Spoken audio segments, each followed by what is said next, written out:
lights out, and away we go. It's a good start for the Williams. Oh, a bad start for one of the McLarens. In the back, it's gonna be Chris. Straight into the wall with wheel spin. And look at the start from JP. Oh, JP, don't take anyone out with you.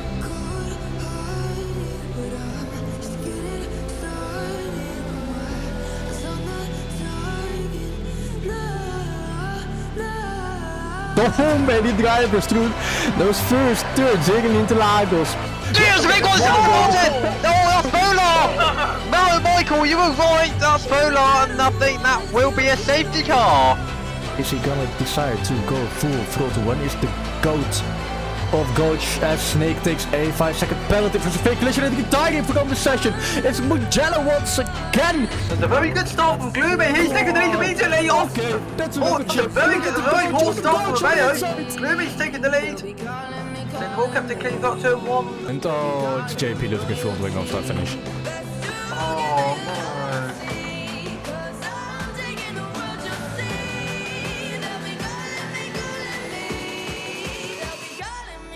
Dirk Savage has gone down from B2 to B4 in less than in one straight, and Vale's up to B2. 2 positions with that. I did not see this coming at all. Car gets ghosted and heading out of the way. Romeo, he's gonna take the.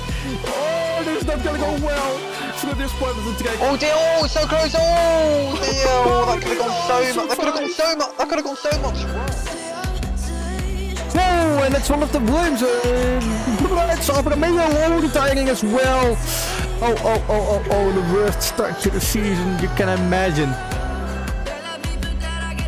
Now, yellow flag, that is Vale again. He's down to, oh, he's on one again, that's 9th. Oh, he's spun again. This is completely unlike Vale. And Klaus Santos. Oh no. Caught up in another accident. Taking out himself and Jackie G. Santos, oh, he is gonna fall down to P12 after probably a mistake. Oh, another guy for Romeo. Oh, he's hit the wall. He dived on the inside with the front wing. The boss game is Lucky Cabrera, he hit the, he's lost his wall. Okay. The boss game's not giving up. Oh, it's a spin! Oh dear! No. Oh no! That's a shame. Yes, about the action to the big chef. Because big chef, he almost lost it on the frontal. Oh, he's Go down here, don't gonna go. Oh, that's what we want to see. First of season 6, it is gonna be for the boss game, and Phil B2 still on the podium. It's Alfa Romeo in the wrong car. In Aston Martin taking the first win in season 6. It is JP less than a 10th ahead of Phil. Oh fucking hell, we missed it. Alfa Romeo already taking the win. Hey, Will Vale is about to cross the line to win the Singapore Grand Prix. Well, JP's going to win the race. Vale has stolen the show with that excellent comeback. Alfa Romeo back to winning. Oh, he's nearly lost it again. That's right, 6 races in already this season, and already so many epic moments. I guess the old tier 2 crybabies ran out of tears and finally fixed the racing skills. Unless it's raining, then the tears start flowing again. But it doesn't matter if you're racing at the back anyway. Dodgeful, he did the right thing, switching to commentating. Now he can't ruin any formation laps anymore. The only thing he ruins right now are my ears. When I edit the highlights. For the highlights, I try to show everyone, let's be honest, 2 elderly people racing each other on track. I'd rather watch the 2 girls on cup video. There's less shit involved in that. For the younger drivers in the OGKROE, basically only Bolar, don't Google it. It is more traumatizing than a Baku pit entry or this turn in Singapore or a foam board in Imola. But what you should do, Bolar, is getting back to primary school, get some spelling lessons and learn how to spell admin abuse.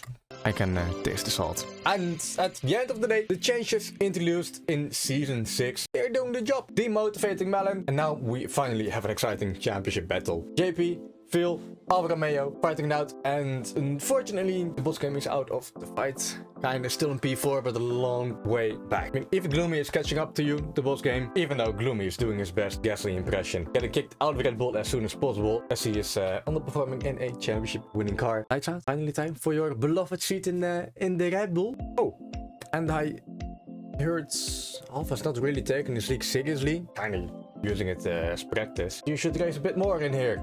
You're behind JP. And he started in Tier 2. To be honest, the only promising driver from Tier 2. How were the drivers doing from Tier 2 last season? A-Train, casually chilling in their casual. Coach, player second, Ferrari driver. A decent P7 though. Dave, Sora, he's now head of the Swiss Army. Pritita, taking care of his elderly teammate. FG. The segue to today's sponsor. OGKROE TikTok, generating more views than our YouTube channel. For only the fraction of the editing time. Click the link below for a free membership. And oh well, having a full grid every Monday, it's pretty good to see. More fights on track, chaotic first laps, more drivers to hit gloomy, and having to create 4 tickets after the race. Be sure to create a ticket before midnight. And if you don't know the rules, too bad. Your fault, they're just right there. Click them.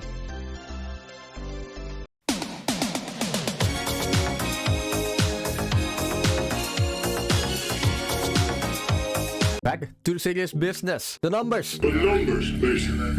What do they mean? This is how many points are up for grabs. Mathematically, everyone has a chance, but that is just a bullshit phrase in the world of Formula 1. With more numbers to dive deeper, these include average points per race, average qualification position, average finish position, and the average positions gained during the race, and of course only including races you finished. So let's see what happens when we use these numbers to predict the standings at the end of round 12. Starting with the easiest statistic. Average points per race. It is just as easy as adding these numbers to the current total points for every race. What a surprise. Nothing changes in the standings. Throw it in the bin. Next up, we have the average finish position. I rounded the numbers up or down for the average finish position, of course, to properly assign the points allocation. And then now something interesting happens. Romeo wins it. Phil second, JP third. If they finish all the races, the top 3, and do not DNF anymore, we have a new champion in Romeo.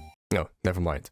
And last but not least, we take into consideration qualifying and racecraft. You could win races during qualification, and you can't be as fast as Leclerc during those qualification sessions, but still lose it. There it is, another new champion, JP, taking it home, and surprisingly, Romeo falling down a whole lot in the points actually. And even more surprising maybe is Smooth Criminal up to P4 somehow. Kids, what have you learned today? Absolutely nothing. The numbers don't matter, it is your heart that matters. If your heart is with the league and you race it every Monday and Thursday in the casual, the admins will make sure to use all their power to take the championship.